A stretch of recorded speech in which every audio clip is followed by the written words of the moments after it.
Hello and welcome to Physics by Munish Sharma.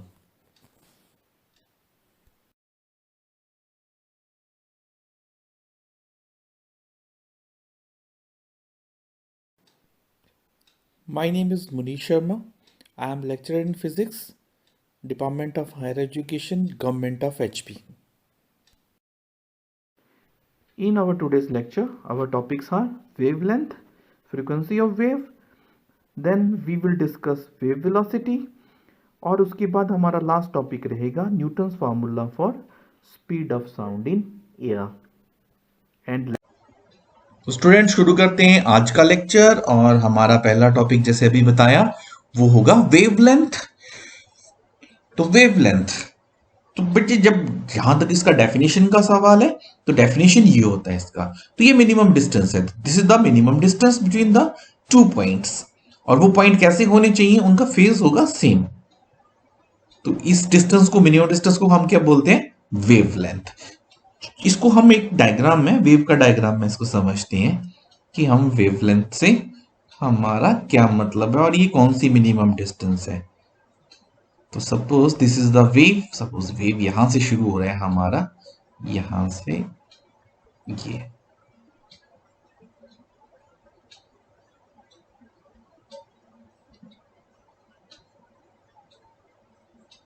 Suppose this is our given wave.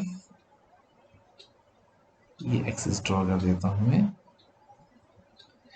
अब यहां पे दो point जो कि फेज उनका सेम होना चाहिए। तो जैसे यहां पे है ना ये पोजीशन, तो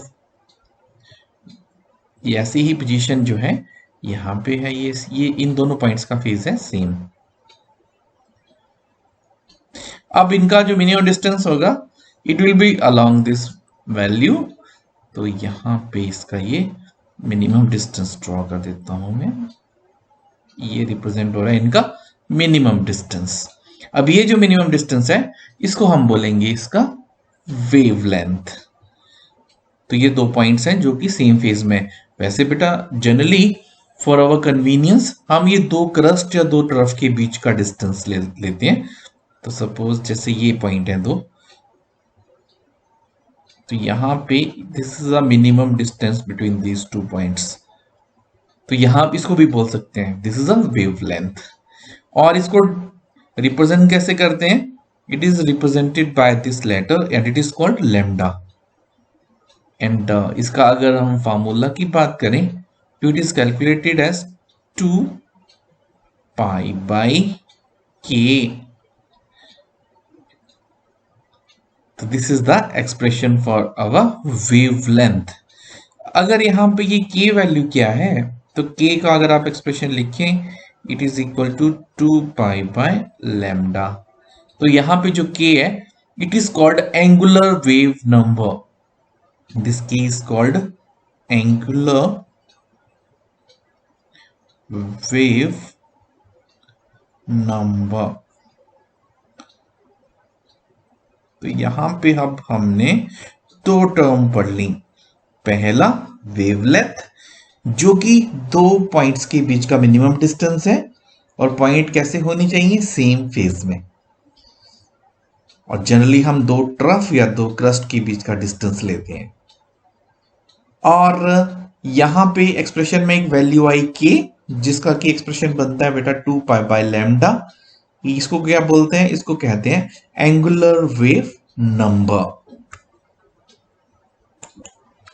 now we will talk about the time period, और सिंपली पीरियड भी कह देते हैं इसको। सो अवर नेक्स्ट टॉपिक, ये बेसिक टर्म समझ रहे हैं हम, इसके बेसिस के ऊपर हम अगले अपने फिर टॉपिक समझ पाएंगे। टाइम पीरियड, वैसे सिंपली इसको पीरियड भी कह देते हैं। तो यहां पे पिछले लेक्चर्स में आपने ये पढ़ रखा होगा, वन ऑसिलेशन। जैसे वेव जो यहां से शुरू हुई यहां तक पहुंच गया, इसको बोलेंगे इसका वन ऑसिलेशन। अभी क्योंकि आप पहले पढ़ चुके हैं तो हम बहुत ज्यादा डिटेल में नहीं इसको बात करेंगे। तो ये वन ऑसिलेशन, वेव ने जैसे यहां से शुरू होके यहां तक पहुंच गया, this is called one oscillation. अब ये वन ऑसिलेशन में जितना टाइम लगता है उसको क्या बोलते हैं, टाइम पीरियड। फिर रिपीट कर देता हूं, व्हाट इज टाइम पीरियड। तो द पीरियड या time taken by wave to complete one oscillation is called time period. Short form में मैं लिख देता हूं इसको, it is time taken to complete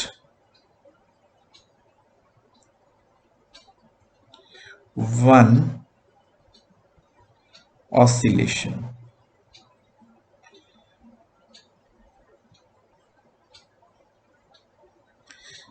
और इसको डिनोट जैसा अभी मेंशन किया, it is denoted by capital T.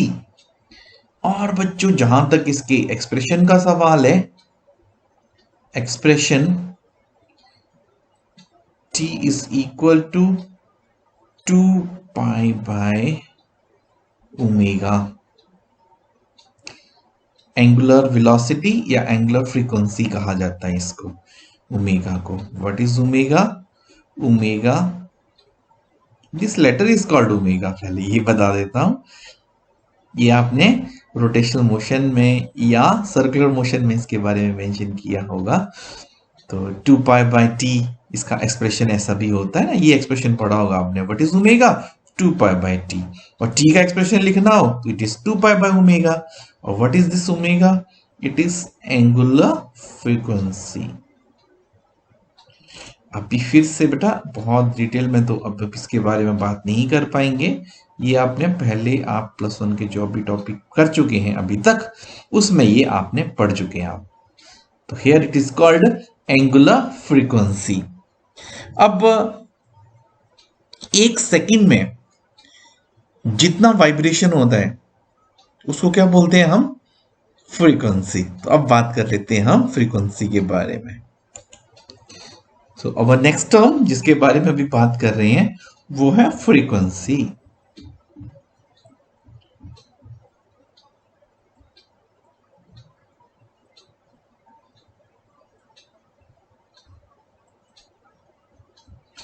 It is denoted by this letter beta. This letter is called nu, nu.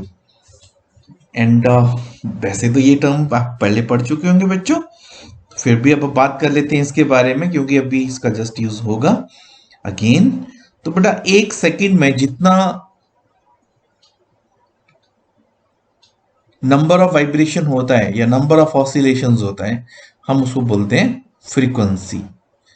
तो frequency is number of oscillations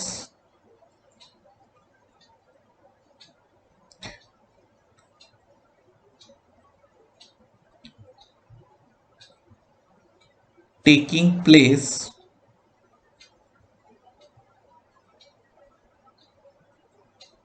per second।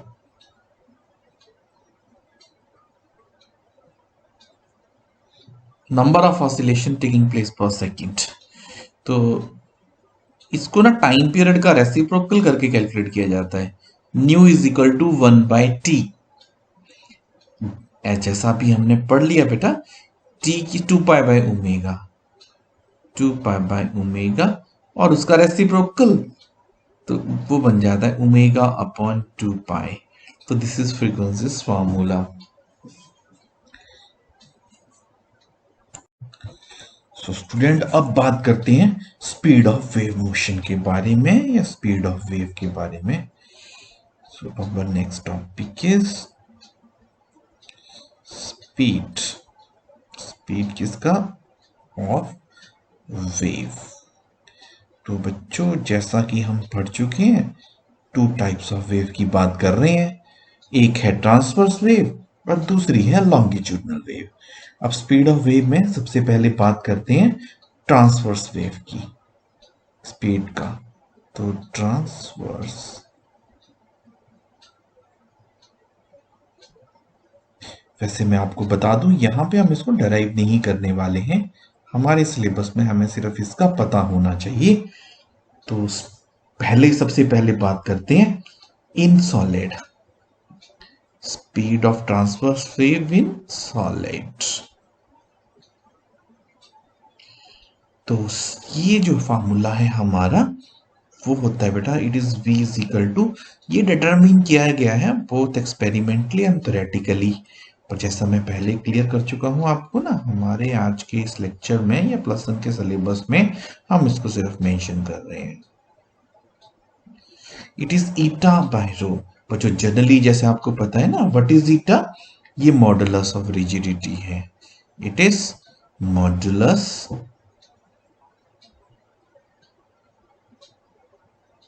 of rigidity।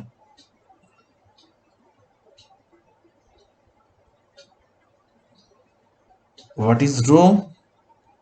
तो बेटा रो जैसे density के लिए use होता है ना, तो जो भी हम सॉलिड का मटेरियल यूज कर रहे हैं ना उसका ये डेंसिटी है। तो ये है बच्चे सॉलिड के केस में फार्मूला, और यही फार्मूला अगर हम स्ट्रेच्ड स्ट्रिंग के लिए देखें तो for stretched string, stretched string,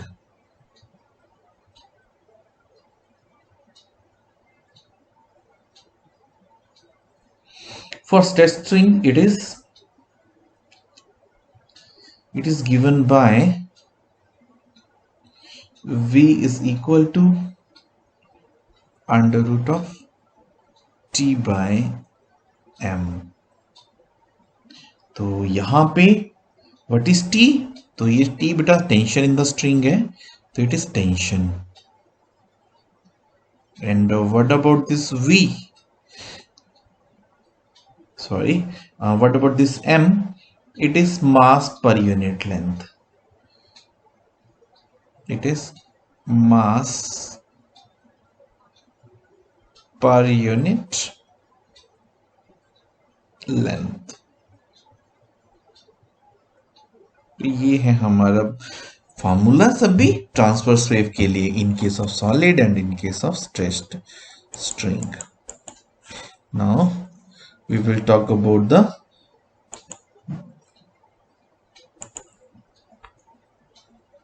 longitudinal waves या speed of longitudinal waves।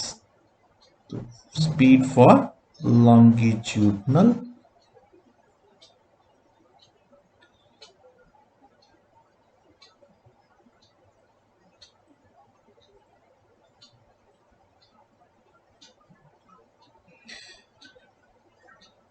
इसमें से फर्स्ट हम डील करेंगे इन सॉलिड। सो सॉलिड में स्पीड ऑफ लॉन्गिट्यूडनल वेव क्या होता है बच्चों, it is v is equal to under root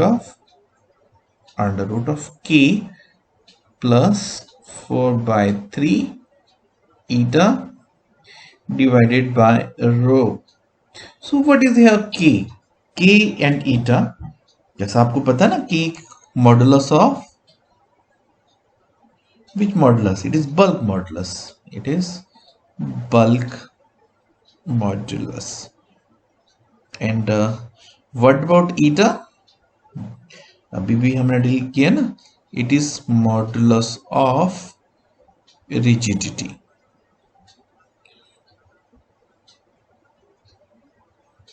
रो तो जैसे इन जनरल डेंसिटी है। अब यही फार्मूला वेलोसिटी का इन case of rod, general solid के लिए होगा ना, but in case of rod, cylindrical form की रॉड हो तो उसके लिए फार्मूला बनता है v इज गिवन बाय, तो यहां पे आ जाएगा यंग्स मॉडुलस y। तो ये तो आप पढ़ चुके हैं पहले भी मॉडुलस क्या होते हैं, तो उसके बारे में तो अभी ये लेक्चर में नहीं बात करेंगे हम। और इन केस ऑफ लिक्विड और गैसेस, इन लिक्विड गैसेस का भी सेम फार्मूला है, तो इसलिए हम एक साथ ही उसको डील कर लेते हैं।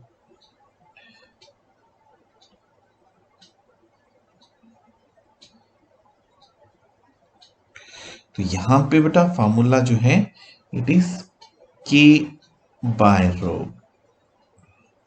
सो जो हमें ऑलरेडी मेंशन किया हुआ, जैसे ऊपर ये what is K, it is bulk modulus. Rho, what is rho? Rho is density.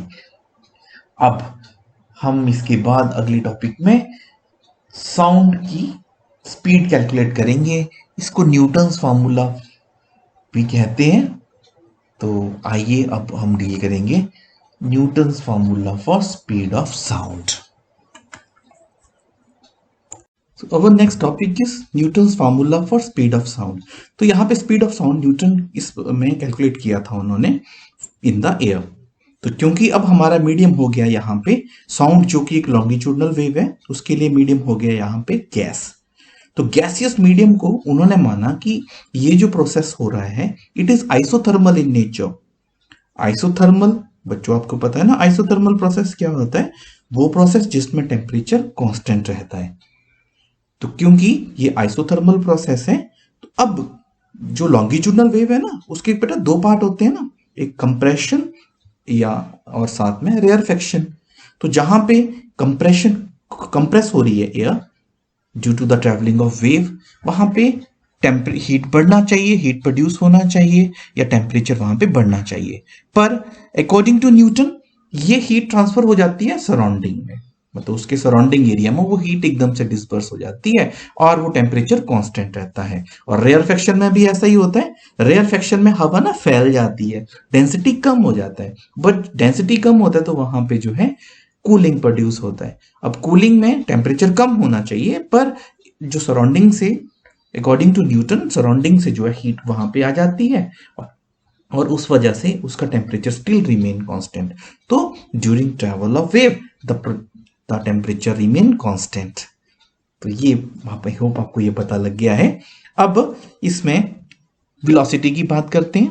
Velocity का फार्मूला जो है, जो कि हमने पढ़ा है जिस पीछे आर्टिकल में, तो v is equal to under root of for gaseous medium और longitudinal wave and longitudinal wave. तो यहाँ पे k अपॉन रो था ना, अब ये हमने और स्पेसिफिक बना दिया है इसको। हमने बोल दिया ये आइसोथर्मल प्रोसेस है, यानी ऐसा प्रोसेस जिसमें टेम्परेचर कांस्टेंट रहता है। तो k जो कि है हमारा बल्क मॉडुलस, तो ये आइसोथर्मल प्रोसेस का बल्क मॉडुलस है, इसलिए k आइसो लिख दिया। अब ये जो k का फार्मूला है इसको हम ऐसे लिख सकते हैं, ये आप पिछले टॉपिक्स में पढ़ चुके हैं बच्चों। तो it is equal to change in pressure, है ना। तो चेंज इन प्रेशर को यहाँ पे हम लिख रहे हैं बेटा dp से, p से प्रेशर और dp यहाँ पे रिप्रेजेंट कर रहा है चेंज इन प्रेशर। और उसके बाद change in volume divided by original volume. तो चेंज इन वॉल्यूम को अगेन बेटा we will represent with the help of dv और divided by per unit volume, original volume वो आ गया v, और साथ में बेटा इसका साइन होगा माइनस। तो बच्चों आपकी जानकारी के लिए बता दूं बेटा, यहां पे जो माइनस साइन है वो रिप्रेजेंट कर रहा है कि as pressure increases volume decreases. Pressure बढ़ेगा तो गैस का वॉल्यूम कम होगा। अब उसके बाद आइसोथर्मल प्रोसेस के लिए, for isothermal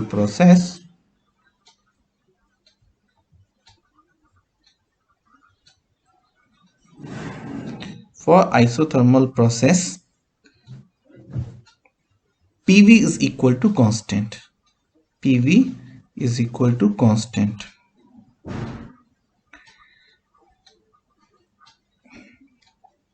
Now PV is equal to constant, इसको डिफरेंशिएशन कर देते हैं। तो बेटा ये डिफरेंशिएशन किया ना, अब ये यहाँ पे P और V दो टर्म है बेटा, जो कि क्या हो रही है, मल्टीप्लाई हो रही है ना। अब मल्टीप्लिकेशन वाला हमें डिफरेंशिएशन वाला रूल अप्लाई करना पड़ेगा। तो उसमें हम क्या करेंगे, फर्स्ट टर्म को मल्टीप्लाई कर देंगे और सेकेंड का डिफरेंशिएशन निकाल देंगे पहली टर्म में। तो फर्स्ट टर्म में ना p और डिफरेंशिएशन dv का लिख दिया यहां पे dv। ओके, अब उसके बाद आगे है बेटा v इंटू dp। अब यहां पे v इंटू dp, तो अब v को मल्टीप्लाई कर दिया और p का डिफरेंशिएशन कर दिया, तो लिख दिया dp। बेटा ये भी एक तरीका है डिफरेंशिएशन करने का, ठीक है। जो डिफरेंशिएशन कर रहे हैं तो p का डिफरेंशिएशन लिख रहे हैं dp। अब उसके बाद इट इज इक्वल टू, ये कांस्टेंट है ना, तो कांस्टेंट का जब डिफरेंशिएशन करेंगे तो वो आपको पता है ना क्या आता है, जीरो।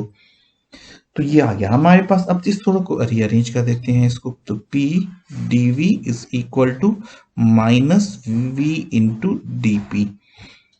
तो यहां पे इसको थोड़ा और अरेंज कर दिया, तो P is equal to minus dP तो वैसे ही है डिवाइडेड बाय dV, और दो बार डिवाइड करने का मतलब होता है मल्टीप्लाई करना, मतलब इसको सॉल्व करके लिखेंगे तो वापस V मल्टीप्लाई हो जाएगा, है ना।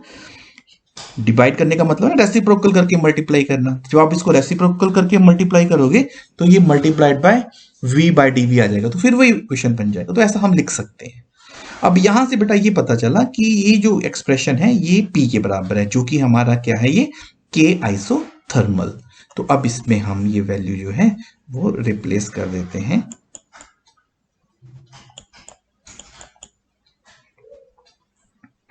तो हमारा जो V का फॉर्मूला है वो ये बन गया वेलोसिटी का, अकॉर्डिंग टू न्यूटन जो भी उन्होंने इस प्रोसेस को डिफाइन किया या बताया, ये बन गया P डिवाइडेड बाय रो। और एट नॉर्मल टेम्परेचर प्रेशर है ना, एट NTP, अगर ये वैल्यूज हम यहां पे कैलकुलेट करें तो ये जो V का वैल्यू आता है यहां पे, तो एट NTP सबसे पहले हम लिख देते हैं प्रेशर, तो प्रेशर आ जाएगा बेटा, यहां पे हम ऐसा ही CGS सिस्टम का यूज कर रहे हैं, तो प्रेशर का हो जाएगा 76 सेंटीमीटर ऑफ Hg, है ना। तो इसको कन्वर्ट कर देते हैं प्रेशर को, तो हो गया 76 मल्टीप्लाइड बाय 13.6 मल्टीप्लाइड बाय 980, तो इतने बेटा डाइन पर सेंटीमीटर स्क्वायर, ये यूनिट इसका, और डिवाइडेड बाय रो डेंसिटी जो है वो होगा NTP पे एयर का, दैट इज 1.293 इंटू 10⁻⁻3। तो बच्चों ये सॉल्व कर लें अगर इसको, तो ये वैल्यू आता है 280 मीटर पर सेकेंड, सेंटीमीटर पर सेकेंड से इसको हमने बदल दिया यहाँ पे। तो अगर इसको सेंटीमीटर पर सेकेंड में लिखना हो ना, तो इसका वैल्यू वैसे तब ये बनेगा 27989.2 सेंटीमीटर 0.2 सेंटीमीटर पर सेकेंड, और इसको कन्वर्ट कर दिया SI सिस्टम है, तो ये बन गया 280 मीटर पर सेकेंड। तो बच्चों एक्चुअल जो वेलोसिटी होता है ना, वो एक्सपेरिमेंट से पता चला है, और आपको भी तो याद होना चाहिए, वो होता है बच्चों 1/3 ऑफ अ किलोमीटर या 332 मीटर पर सेकेंड। पर ये आप देख सकते हैं बेटा, ये 280 आया न्यूटन के फार्मूला से कैलकुलेट किया तो, और एक्चुअल है 332, यानी दोनों में गैप है। तो यहां पे कुछ ना कुछ एरर हो गई थी न्यूटन से, तो वहां पे कैलकुलेशन में उसको बाद में लैपलेस साइंटिस्ट थे, उन्होंने इसको करेक्ट किया था, और इसको कहते हैं लैपलेस करेक्शन। तो अब साथ में ही स्टडी कर लेते हैं हम, व्हाट इज लैपलेस करेक्शन।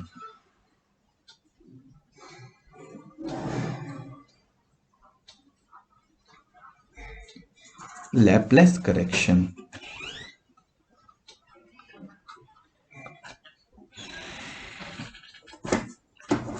अब लैपलेस करेक्शन में उन्होंने बोला कि न्यूटन जो थे उनका जो एजम्पशन था कि ये आइसोथर्मल प्रोसेस है, movement of sound wave in air, उन्होंने बोला नहीं, वो गलत बात है।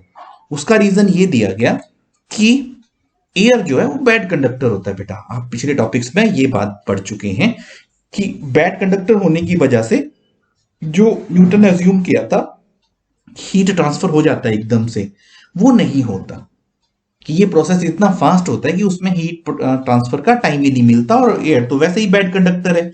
तो इसलिए ये प्रोसेस जो है वो आइसोथर्मल नहीं है, बल्कि ये प्रोसेस है एडियाबैटिक, क्योंकि ये बहुत फास्ट हो रहा है। तो उस वजह से एडियाबैटिक प्रोसेस बच्चों वही प्रोसेस होता है जिसमें हीट चेंज जो है जीरो होता है, या कोई भी हीट चेंज टेक प्लेस नहीं करता। तो उन्होंने यहां पे इसको थोड़ा मॉडिफाई किया, उन्होंने बोला कि ये आइसोथर्मल प्रोसेस नहीं है वेव का मूव करना, वो है एडियाबैटिक प्रोसेस। तो उन्होंने बोला तो वेलोसिटी फिर ऐसे कैलकुलेट की जाए, उसमें अब आइसोथर्मल प्रोसेस नहीं, एडियाबैटिक प्रोसेस के हिसाब से, तो के एडियाबैटिक उन्होंने इसको रिप्लेस कर दिया, और डिवाइडेड बाय रो तो वैसे ही है, डिवाइडेड बाय डेंसिटी। अब इसके लिए हम कैलकुलेट करके देखते हैं जो उन्होंने किया था कैलकुलेट, तो वो है, क्योंकि बेटा एडियाबैटिक प्रोसेस का इक्वेशन होता है P V raise to power gamma, ये भी बेटा आप प्रीवियस टॉपिक में पढ़ चुके हैं, अब उसका हम यूज ही कर रहे हैं यहाँ पे, P V raise to power gamma, it is constant. अब यहां पे अगेन बेटा डिफरेंशिएशन कर देते हैं इसका, तो वही फर्स्ट टर्म को बेटा मल्टीप्लाई कर दिया, सेकंड का डिफरेंशिएशन निकाला। तो बेटा इस पे मैं रूल बता देता हूं, इसमें वो रूल लग रहा है X raise to power N वाला डिफरेंशिएशन का, वो होता है N into X raise to power N minus one. अब यहां पे ये पावर जो था ना गामा उसे मल्टीप्लाई हो गया, और v का पावर बन गया गामा माइनस वन, और मल्टीप्लाइड बाय बेटा v का डिफरेंशिएशन कर रहे हैं ना, तो इसे ऐसी जब इस तरीके से डिफरेंशिएशन करते हैं तो उसके भी हमें डिफरेंशिएशन मल्टीप्लाई करके लिखना पड़ता है, तो इट इज dv। अच्छा, अब अभी थोड़ा कंप्लीट नहीं हुआ, कंप्लीट कर लेते हैं। अब अगला बेटा v raise to power gamma into p का डिफरेंशिएशन, दैट इज dp, और it is equal to constant का डिफरेंशिएशन 0, तो ये बन गया 0। अब यहां पे आप v raise to power gamma minus 1 से डिवाइड कर दीजिए, तो यहां पे डिवाइड कर दीजिए इस इक्वेशन को दोनों तरफ गामा माइनस 1 से, और बेटा 0 को डिवाइड करेंगे तो 0 ही आ जाएगा, तो इसलिए उसको मैं नहीं लिख रहा हूं यहां पे।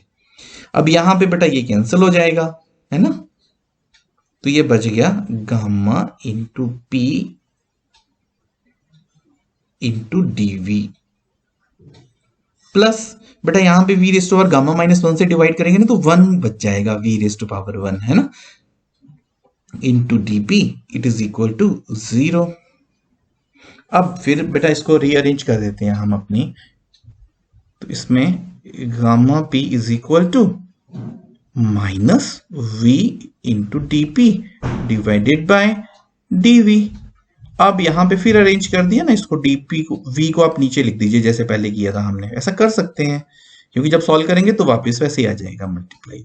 तो इन्होंने बोला कि ये जो है k का वैल्यू वो गामा p के बराबर है, ये उसमें फर्क है, उसमें न्यूटन्स फार्मूला से कंपैरेटिवली।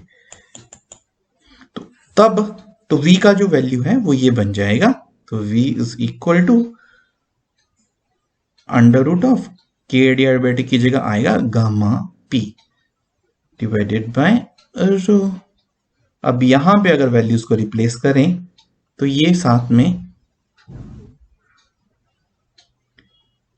जनरली एयर का वैल्यू होता है ना बेटा, गामा का होता है 1.41, तो 1.41 मल्टीप्लाइड बाय बाकी सारी वैल्यू ऐसे ही 76 इंटू 13.6 इंटू 980, ये प्रेशर का वैल्यू, एटमॉस्फेरिक प्रेशर का एट एनटीपी, और divided by rho, that is 1.293 into 10⁻⁻3।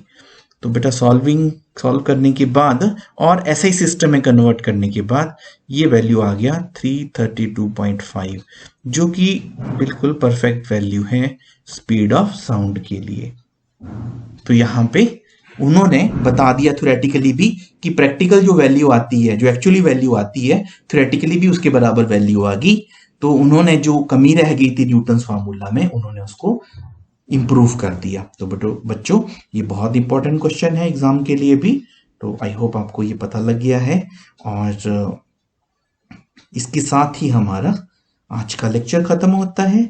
आज के लेक्चर के बारे में बेटा कोई भी डाउट हो, you can ask me, comment कर सकते हैं आप।